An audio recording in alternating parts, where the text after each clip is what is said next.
Hi friends, கொத்தமல்லி தொக்கு எப்படி செய்யலான்னு பார்க்கலாம் வாங்க. கொத்தமல்லி தழை வந்து நம்ம உடம்புக்கு ரொம்ப நல்லது.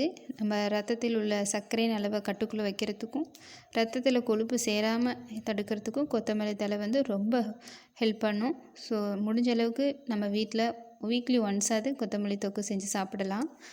ஸோ வீடியோ பார்க்குறதுக்கு முன்னாடி நம்ம சேனலை சப்ஸ்கிரைப் பண்ணுங்கள், பெல் பட்டனையும் கிளிக் பண்ணுங்கள். ஸோ ஓகே ஃப்ரெண்ட்ஸ், வாங்க பார்க்கலாம். ஃபஸ்ட்டு என்னென்ன பொருள் தேவையான பொருள் பார்க்கலாம். கொத்தமல்லி தழை ஒரு கட்டு எடுத்துக்கிறேன். 3 தக்காளி, அதை வந்து நல்லா அடுப்பில் சுட்டு எடுத்துக்கலாம். அந்த தோலை ரிமூவ் பண்ணிட்டு நைஸாக அரைச்சி எடுத்துக்கலாம். கடுகு 1 ஸ்பூன், 1/2 டீஸ்பூன் வெந்தயம், 1/2 டீஸ்பூன் சீரகம். இதை நல்லா கடுகு பொரியிற அளவுக்கு பொரித்து நைஸாக அரைச்சி எடுத்துக்கலாம். அதே பாத்திரத்தில் கொஞ்சம் எண்ணெய் ஊற்றிட்டு கொத்தமல்லி தழையும் போட்டு நல்லா வதக்கி எடுத்துக்கலாம். வதக்கிட்டு அதையும் நல்லா நைஸாக அரைச்சி எடுத்துக்கலாம்.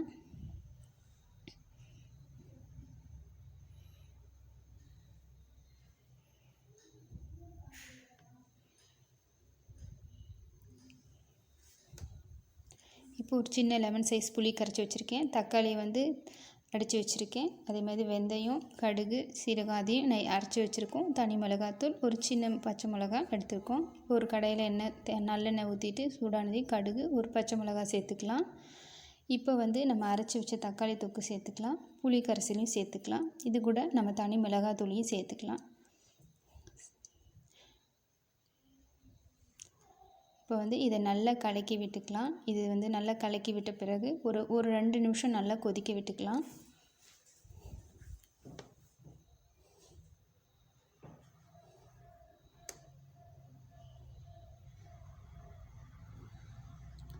தேவையான அளவு உப்பு சேர்த்துக்கலாம்.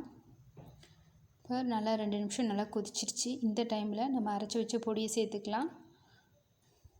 அதுக்கப்புறம் அரைச்சி வச்ச கொத்தமல்லி தழையும் சேர்த்துக்கலாம். இப்போ இது நல்லா கலக்கி விட்டுக்கலாம். இதை நல்லா கலக்கி விட்டுட்டு நல்லா எண்ணெய் பிரிஞ்சு வர அளவுக்கு கொஞ்சம் கொஞ்சமாக ஒரு நிமிஷம் மூடி போட்டு நல்லா கிண்டி எடுத்துக்கலாம். மூடி போட்டு தான் நல்லா லோ ஃப்ளேம்லேயே வச்சு நல்லா கிண்டி அப்பப்போ ஒரு நிமிஷத்துக்கு ஒரு தடவை அப்படி கிண்டி எடுத்துக்கலாம். அடி பிடிக்காமல் பார்த்துக்கலாம். நல்லா எண்ணெய் பிரிஞ்சு வரணும் ஃப்ரெண்ட்ஸ், அது வரைக்கும் நல்லா வதக்கிக்கலாம்.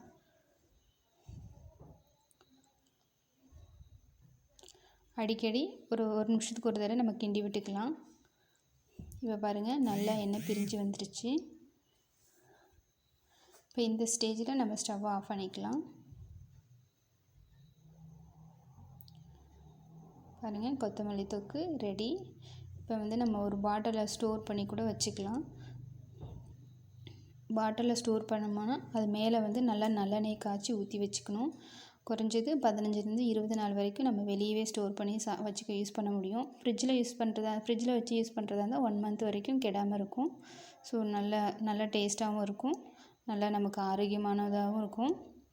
ஸோ எல்லோரும் ட்ரை பண்ணி பாருங்கள். ஓகே ஃப்ரெண்ட்ஸ், வீடியோ பிடிச்சிருந்தா லைக் பண்ணுங்கள், ஷேர் பண்ணுங்கள். பாய்.